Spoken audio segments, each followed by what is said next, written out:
आप सभी को बहुत बहुत प्रणाम करता हूँ। आज दिल्ली में गृह मंत्री का दौरा है, किसी को भी बाहर नहीं आने दे रहे थे, तो मैं जैसे तैसे आ गया, बिना हवा में गन लहराए निकल के आ गया हूँ। आजकल देश की बड़ी अच्छी स्थिति है। मनीष सिसोदिया ने 5 दिन पहले कहा था मैं शाहीन बाग वालों के साथ खड़ा हूँ। मैंने कहा बैठ जाओ तो बिरयानी भी मिल जाएगी। खड़े रहने से क्या मिलेगा।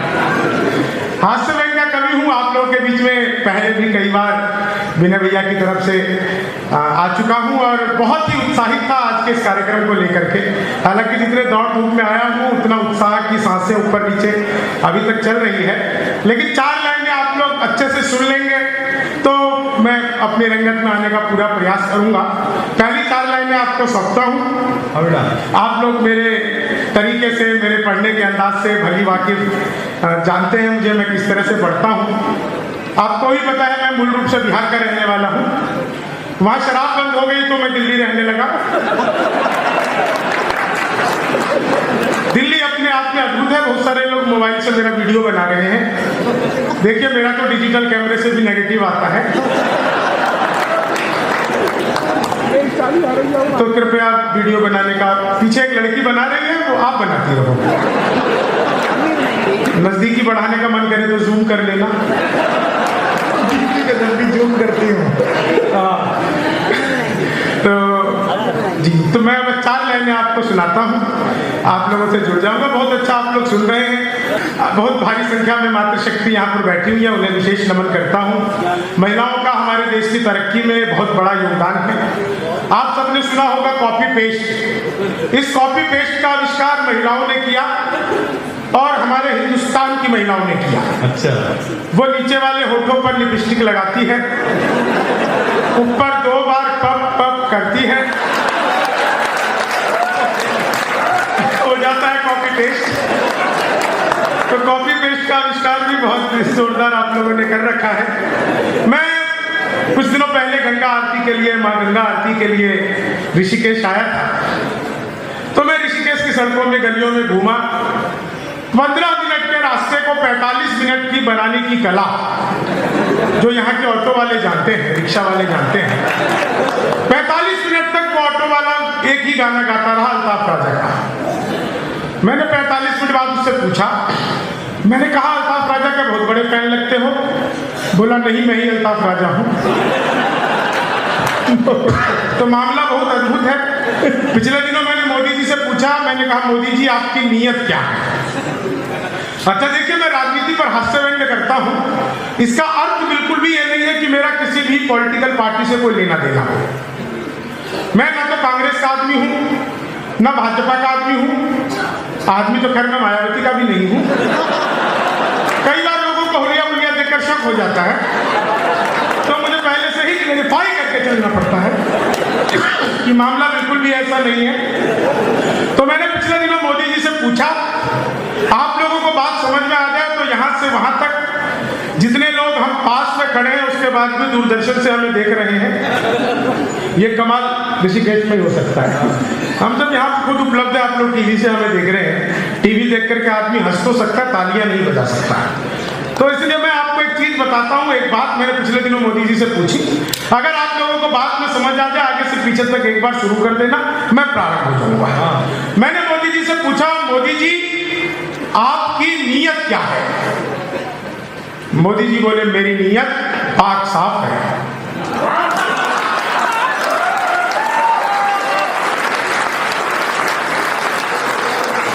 तो अद्भुत है हमारे मोदी जी।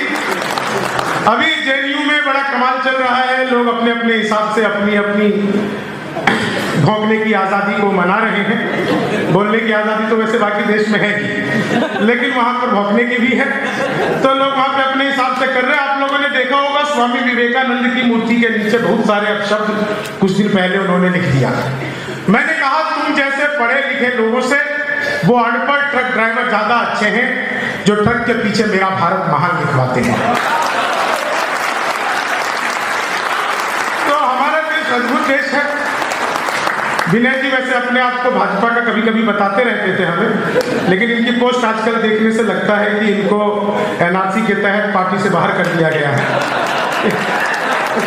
वो बेचारे कागजात नहीं जमा करवा पाए, फ्रांस में छूट गए। भाई साहब हमें तो तब भी बता दी, मेरी फोटो ले रहे हो ठीक से लेना, बस जाओ। 4 लाइनें सुनो। पिछले दिनों मोदी जी, कमाल से कमाल है मोदी जी का, वो मोदी जी ने कूड़ा उठाया तो लोग चिल्लाने लगे ये कोई प्रधानमंत्री का काम है। ये 4-5 मिनट के फुटेज में कूड़ा उठाने से देश साफ हो जाएगा। तो भक्तों ने धमकाया, भक्त समझाते नहीं धमकाते हैं, तो भक्तों ने धमकाया, बोले देखो ये मोदी जी हैं, ये सांकेतिक रूप से करते हैं। उससे पहले मोदी जी ने पेड़ लगाए थे, लोग तब भी चिल्लाए थे, बोले ये 7-8 मिनट में 7-8 पेड़ लगाने से क्या पर्यावरण बच जाएगा। भक्तों ने तब भी धमकाया था, बोले देखो ये मोदी जी हैं, ये सांकेतिक रूप से करते हैं। उससे पहले मोदी जी ने शादी की थी।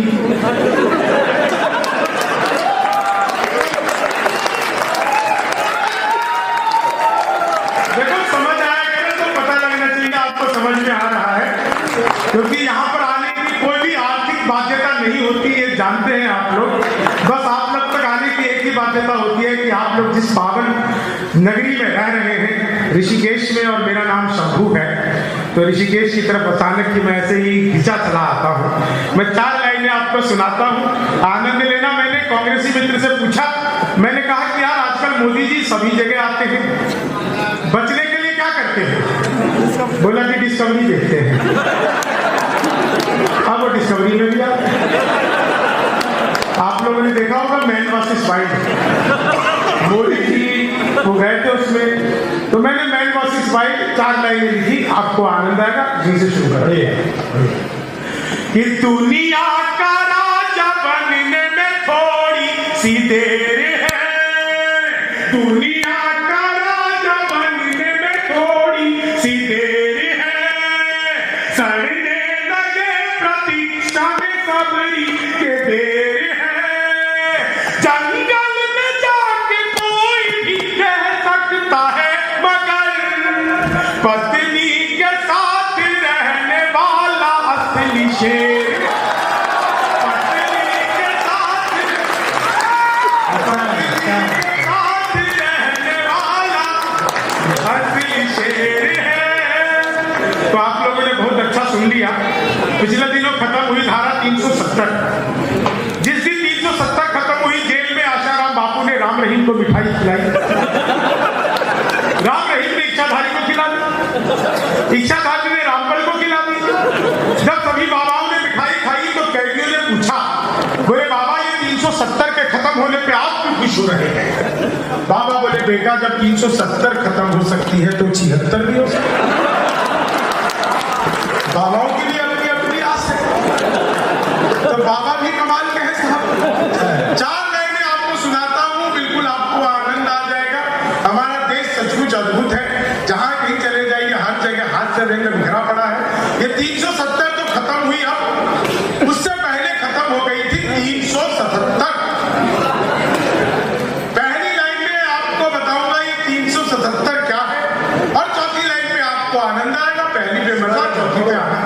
377 आनंद लीजिए साहब। 377 इल्म का समझ के लाए थे बाजा निकल गया। बस यही है।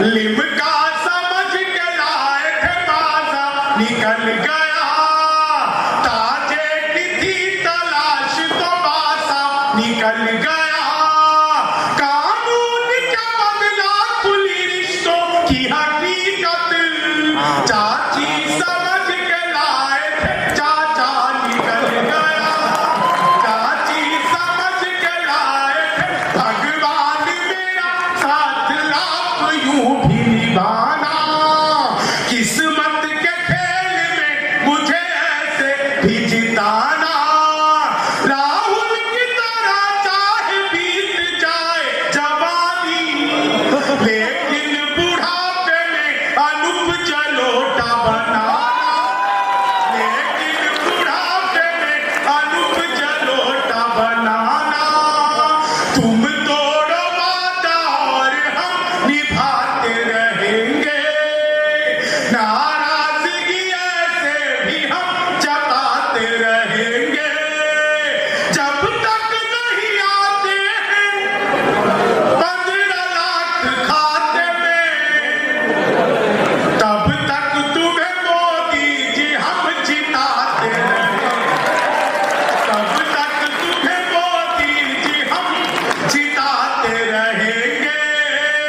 ख्वाबों में तेरे रंग कोई पीक नहीं है और पास तेरे अपनी कोई ठीक नहीं है।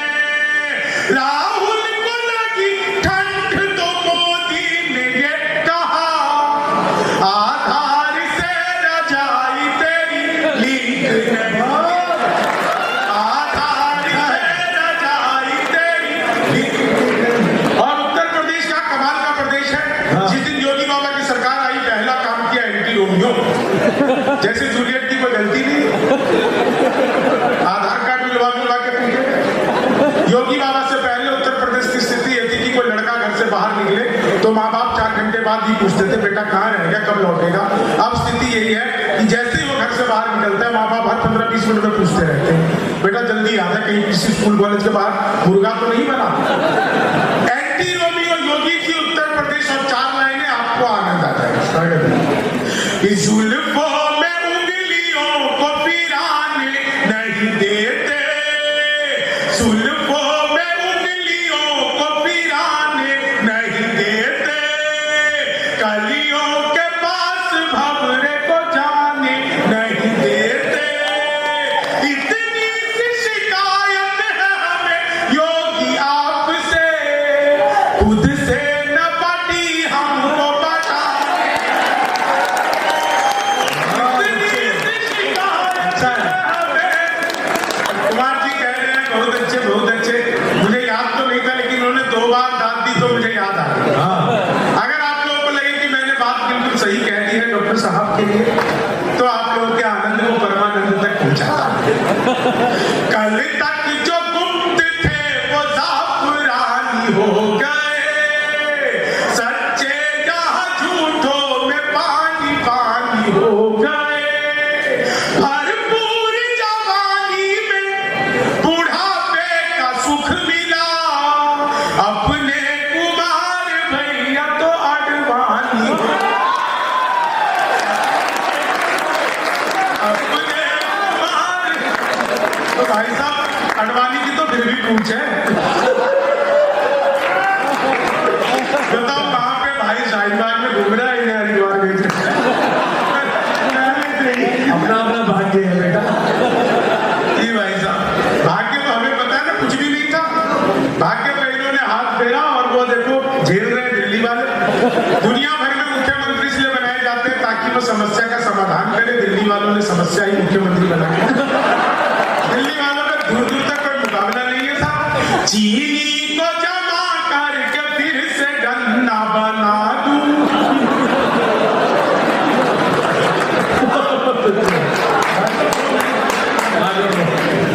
मैं सच बता रहा हूँ अद्भुत ही कवि हूँ। क्लास में अध्यापक आया बोले कौन बेवकूफ है खड़ा हो जाए तो मैं खड़ा हो गया। बोले तुम बेवकूफ हो, मैंने कहा नहीं सर आप अकेले खड़े अच्छे नहीं। चीनी को जमा करके फिर से गन्ना बना दूं, संस्कृत का अध्यापक आए बोले तमसो का ज्योतिर्गमय मैं इसका हिंदी में अनुवाद करूं। मैंने किया आप सो जा मैं ज्योति के पास जा रहा